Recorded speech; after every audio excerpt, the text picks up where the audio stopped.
අයිබෝවන් ආදරයෙන් පිළිගන්නවා GOPS මගේ YouTube channel එකට ඔයගොල්ලෝ හැමෝම.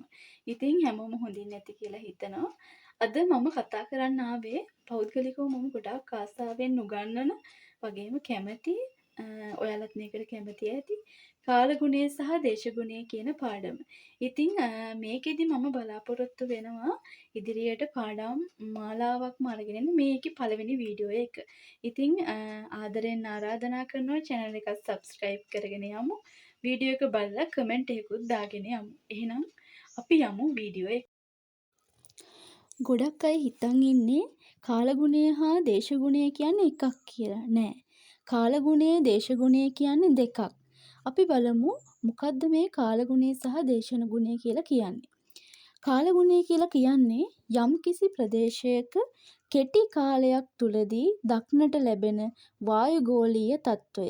ආසන්න වශයෙන් පැය 24ක් දිනයක් දෙකක් වගේ කාලයක තුල පරිසරයේ පවතින අපි දකිනවා වැසිබර කාලගුණයක් දකිනවා, උණුසුම් වැඩි දවස් දකිනවා, වලාකුළු වැස්ම වැඩි දවස් සහ වලාකුළු අඩු දවස් දකිනවා.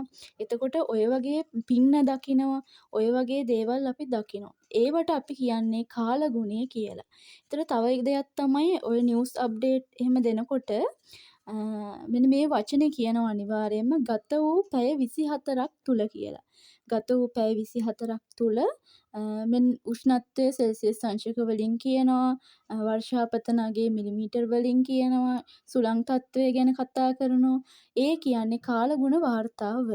එහෙනම් දේශගුණය කියලා කියන්නේ ඊට වඩා වෙනස්.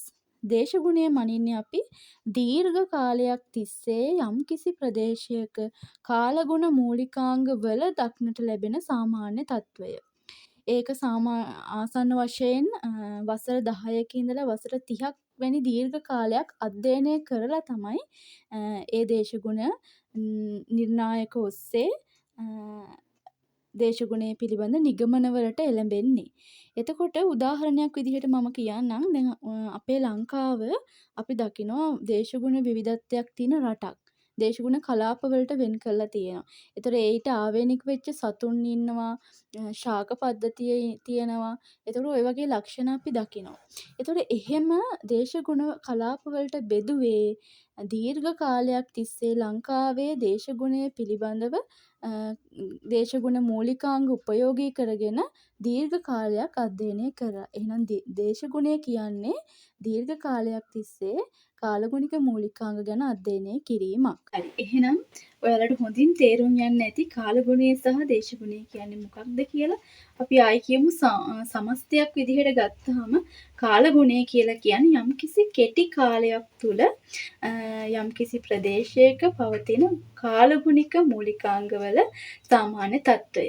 දේශගුණය කියලා කියන්නේ දීර්ඝ කාලයක් තිස්සේ යම්කිසි ප්‍රදේශයක පවතින කාලගුණික මූලිකාංගවල සාමාන්‍ය තත්ත්වය.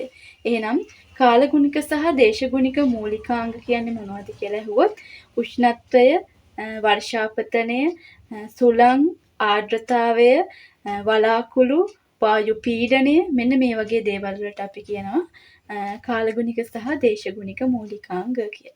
ඉතින් එහෙනම් අදට මම නවතින්නම්. ඊළඟ වීඩියෝ එකේදී මම කතා කරනවා කාලගුණික සහ දේශගුණික මූලිකාංගවල තියෙන ප්‍රධානතම මූලිකාංගය වෙන උෂ්ණත්වය ගැන.